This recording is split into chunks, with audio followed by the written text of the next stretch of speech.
ఏం సార్ ఇది? కేరళ ఆయిల్. మరి ఈ ఊళ్ళో రాసుకోవచ్చా? పళ్ళు చేయగానే పంచలు మాత్రం వేస్తావు. ఒకసారి పట్టుకో. అయ్యా బాబోయ్, ఎవడన్నా పొరపాటున పట్టుకున్న జారిపోవటానికి. జనరల్ కన్నాలేసే వాళ్ళకి ఇలాంటి ఐడియాలు ఉంటాయి. సర్లే పద, ఆ చెప్పులది. ఇవి నా చెప్పులు, మీకు సరిపోవు. నీ తొక్కల చెప్పులు నేను వేసుకోవడానికి కాదు, ఆ చెప్పులు సౌండ్ వస్తే వాళ్ళు లేస్తారని. పద.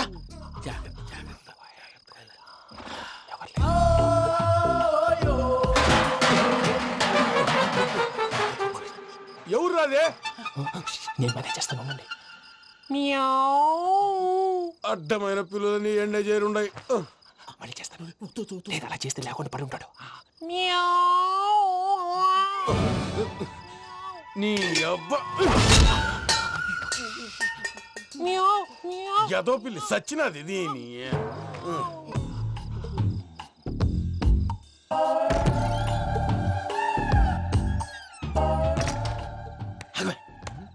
తెలిసినట్టు వెళ్ళిపోతా ఉంటే వెనకాలరా.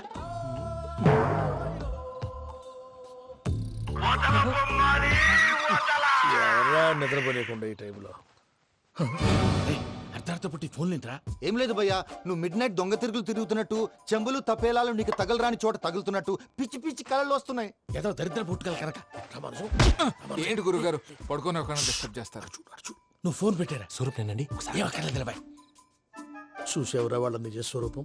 రెట్టి హ్యాండెడ్ గా పట్టించాలి. పద. అలాగే.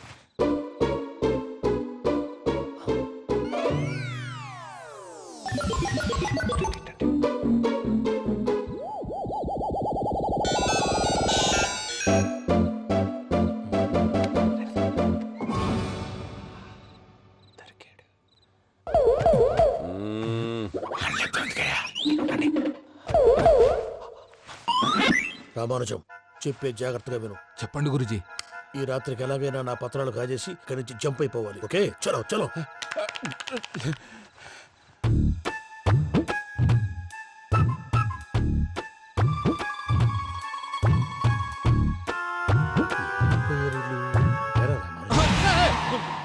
నువ్విప్పుడు చెప్పవా? ఏం జరుగుతుందో తెలుసా? మొత్తం విన్నారా? ఏమన్నా బావా? మీ ప్రాణం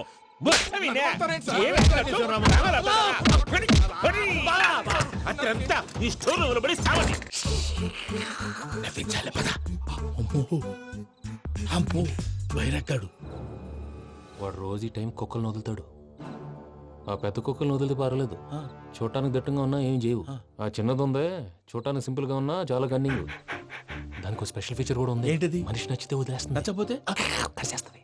అరిచే కుక్క అరవదంటారు కదా, ఇది కరిచే కుక్క అస్సలు అరవదు. అమ్మా, దాన్ని వదిలేడు. అమ్మో, మీరు అటెండి ఇట్టే. అమ్మో. అయ్యో అమ్మోయ్.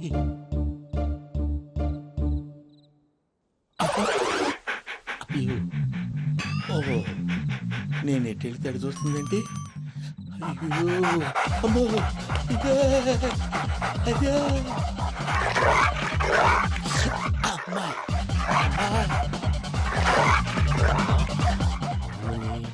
అని చెప్తా. ఇప్పుడు నువ్వు బయటకు ఎలా వస్తావు చూస్తా.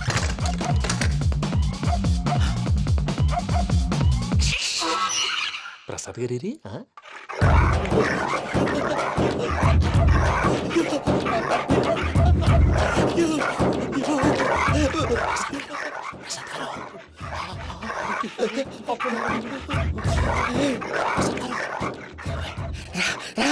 వచ్చండి.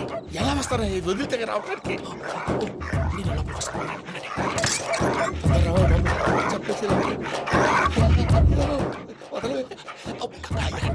ఇంకే ఫోన్ వేసేస్తే కళ్ళు కనపడి కన్ఫ్యూజ్ అయిపోతున్నాయి. మీరు వెళ్ళిపోండి. అది అది ఇక్కడే పడి ఉంటుందిలే.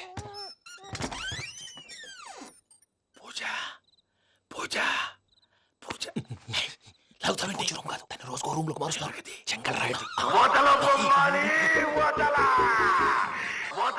ఎవరు? Phone off చేసావచ్చు.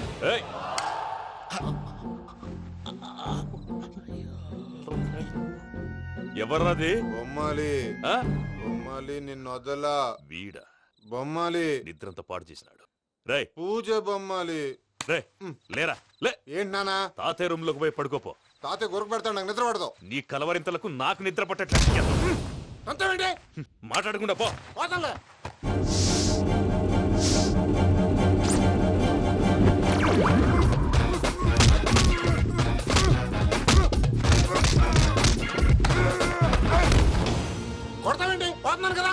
నేను కొట్టడం ఏంటిరా? మందేమన్నా ఎక్కువైనదా? ఓ ఈయనొకడు. ప్రశాంతంగా నిద్రపోనాడు. వాడిని దుక్కుతామే. కొట్టాలా చీరేయాలా లేకపోతే పూజ అయిపోట్టుకుంటా. సర్లే, ముందు పూజ ఎక్కడ ఉందో కనిపెట్టాలి. నువ్వు అటు వెళ్ళు, నేను ఇటు వెళ్తా.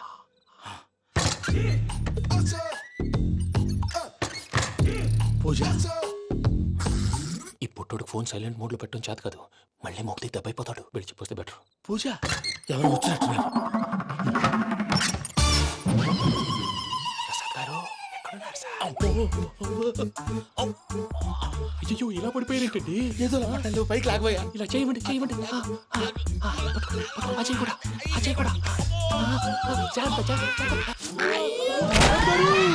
అయ్యో అయ్యో అక్కడే ఉండి వచ్చేస్తాను.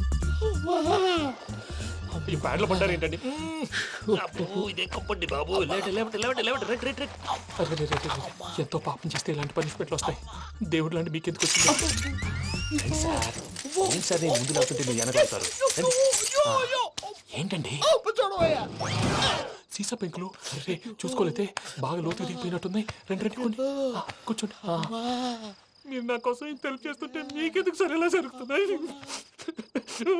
నువ్వు నిజంగా నేర్చుతున్నావా? మళ్ళీ వారు ఏం మాట్లాడినవి మిమ్మల్ని చూస్తుంటే ఏడుపు వచ్చేస్తుంది.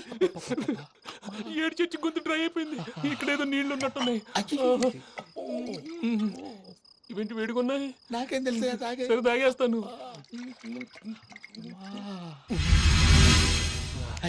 వెళ్దాం పదవా, ఇంట్లోకి వెళ్దాంరా.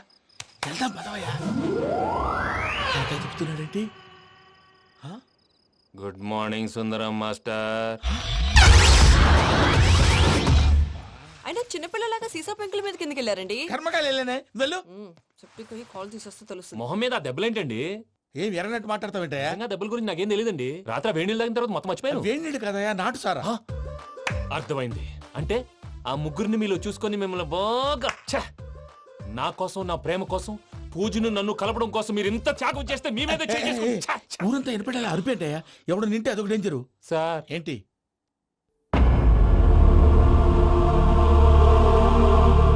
ఏంటయ్యా ఇదంతా?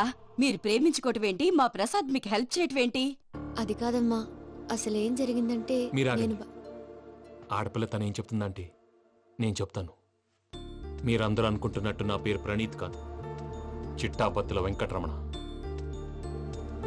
తండ్రి గారు కీర్తిశేషులు చిట్టాబత్తుల రామచంద్రయ్య, తల్లిగారు స్వర్గీయ చిట్టాబత్తుల జానకీదేవి. మాది అందమైన నగరం హైదరాబాద్. అక్కడ కల్మషం లేకుండా కలివిడిగా కలిసిపోయే మనుషులున్న కాలనీ మాది. వెంకటరమణ, ఇలా చెప్పుకుంటూ పోతే ఎప్పటికవుతాయా? నేను 3 ముక్కలా చెప్తానుండు.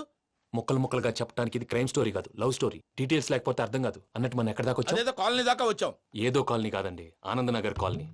పేరుకు తగ్గట్టే అక్కడ అందరూ ఎంతో ఆనందంగా ఉండేవాళ్ళం. అలాంటి పరిస్థితుల్లో ఒక రోజు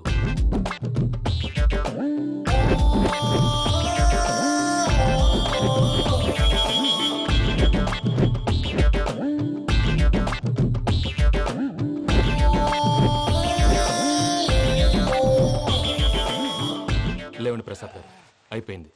ఇదండి జరిగింది. సమయాభావం వల్ల కొంచెం ఫాస్ట్ గా చెప్పేశాను. ఫాస్ట్ గా చెప్పేసావా? ఈ టైంలో మహాభారతం చెప్పేసి. సర్లేండి, గతం అందరికి అర్థమైంది కదా. ఇప్పుడు ఫ్యూచర్ గురించి మాట్లాడుకుందాం. దిల్వాలే దుల్హనియా లే జాయేంగే సినిమా చూసుంటారు కదా? చూడకపోతే ఇప్పుడు ఆ స్టోరీ కూడా చెప్తావా? అది కాదండి, అందులో షారూక్ ఖాన్ లాగా అందరినీ ఒప్పించి ఎవరిని నొప్పించకుండా పూజని పెళ్లి చేసుకోవాలన్నదే నా ఉద్దేశం. కాకపోతే ఇంట్లో మగవేతలందరూ మూర్ఖులు, మార్చడాలు అవి కుదరదు అని ప్రసాద్ గారు అన్న మీదట వేరే దారి లేక ఎస్కేప్ ప్లాన్ చేశాం. ఏం ప్రసాద్ గారు? అంతే అంతే. మా పూజకి నీలాంటి మంచి మనిషి భర్తగా వస్తున్నందుకు చాలా సంతోషంగా ఉంది బాబు. మా అన్న కూతురు అంటే మా కన్న కూతురు కన్నా ఎక్కువ. తన సంతోషమే మాకు ముఖ్యం బాబు. కానీ తెల్లారితే పెళ్లి పనులు మొదలు పెడుతున్నారు, ఇప్పుడెలా? అదంతా నేను చూసుకుంటాను. దానికి మీ అందరు కోఆపరేషన్ కావాలి.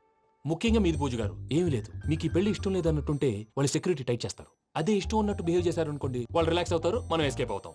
ఏం ప్రసాద్ గారు? అంతే. అంతే. ఈ 10,000 ఏమిరా? వాళ్ళకి పేమెంట్ ఏదో నేను చిన్ని గారు, మాట్లాడతాను. కాసేపు అకౌంట్స్ పక్కన పెట్టండి. తెల్లారితే శుభకార్యం. అక్కడేమైనా పెళ్లి కూతురు ఏడు బాంబు పెట్టుకుంది, ఇక్కడేమైనా పెళ్లి కూతురు మాడు బాంబు వేసుకున్నాడు. అదేమో ఆనందరావు అంకుల్ అయితే మాటికి వాని ఊసేందుకు బాబు? అది కాదు అంకుల్, శుభకార్యం జరిగే ఇంట్లో ఇలా ఏడు మాలు వేసుకుని ఉంటే దరిద్రం. మీ పార్ట్నర్ కాబట్టి ఆ దరిద్రం నాకు చుట్టుకుంటుందేమో నా భయం. అట్లా ఏం కాదులే బాబు. ఇప్పుడు మేమేం చేయాలో నువ్వే చెప్పు. సందడి సందడి చేయాలి. అంతే కదా, నువ్వు ఎట్లా చెప్తే ఎట్లా చేసావు. క్షమించు స్వామి. ఏమ్మా, దేవుణ్ణి ఏం కోరుకున్నావు? వెంకీకి నిజం చెప్పేయాలని డిసైడ్ అయ్యాను మావయ్య. ఏంటమ్మా, నిజం తెలిస్తే వెంకీ మన కోఆపరేట్ చేస్తాడా? పైగా ఎలా రియాక్ట్ అవుతాడు? తప్పు చేసిన మనం ఎలాంటి రియాక్షన్ అయినా ఫేస్ చేయాలి. నిజమేనమ్మా, నీలాంటి దైవభక్తి ఉన్న వాళ్ళకి పాపభీతి ఉంటుంది. నువ్వు ఈ విషయం వెంకికి చెప్పావంటే దేవుడి మీద ఒట్టు. నువ్వు చీ అన్నా చే అన్నా పర్వాలేదమ్మా, కానీ ఈ విషయం వెంకికి తెలిస్తే వాడు కడుపు మంటతో మనం ఇక్కడి నుంచి పారిపోతాం అన్న విషయం ఆ వెధవుడు చెప్తాడు. దాంతో వాడు నిన్ను ఆపేస్తారు, నన్ను లేపేస్తారు. అందుకని దేవుడి దగ్గర ప్రమాణం చేయించాల్సి వచ్చిందమ్మా, నన్ను క్షమించమ్మా. అయ్యా, గురవారెడ్డి జైలు నుంచి రిలీజ్ అయి ఉన్నాడు. ఈ టైంలో బయటకు పోవడం అంత మంచిది కాదు. భయం ఉన్నప్పుడు మొదలు పెట్టకూడదు, మొదలు పెట్టాక భయపడకూడదు. భయ అసలు ఈ గురవారెడ్డి జైలు కిందకి వెళ్ళాడు. ఆ లుక్ ఏంటి? అమ్మో,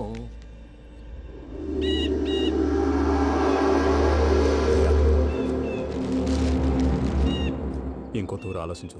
ఆ సంగల్రాడి చాలా డేంజర్. డేంజర్ అయితే లంగాగండా వాడిని చంపడానికే నేను పుట్టాను రా.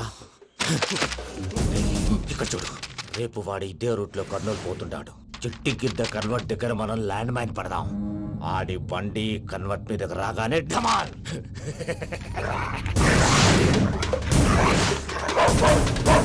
ఆడి మనుషులు వస్తుంటే పదండ్రా.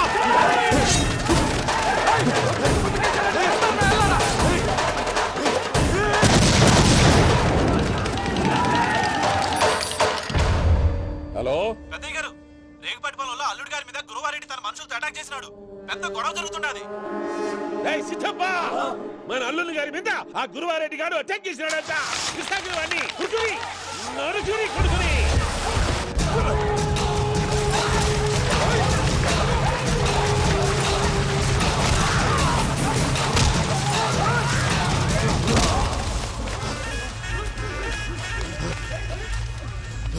నువ్వు నన్ను చంపనీకి పుట్టలేదురా, నా చేతిలో చావనీకి పుట్టినవు.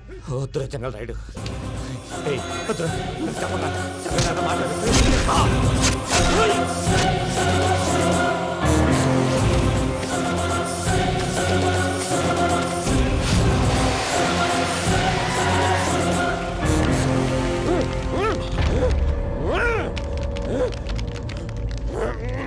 మామ, ఏమైనాది? పెద్దయ్య గారు, రేగుపాటి పొలంలో అల్లుడి గారి మీద గురువారెడ్డి మనుషులు అటాక్ చేసినారు.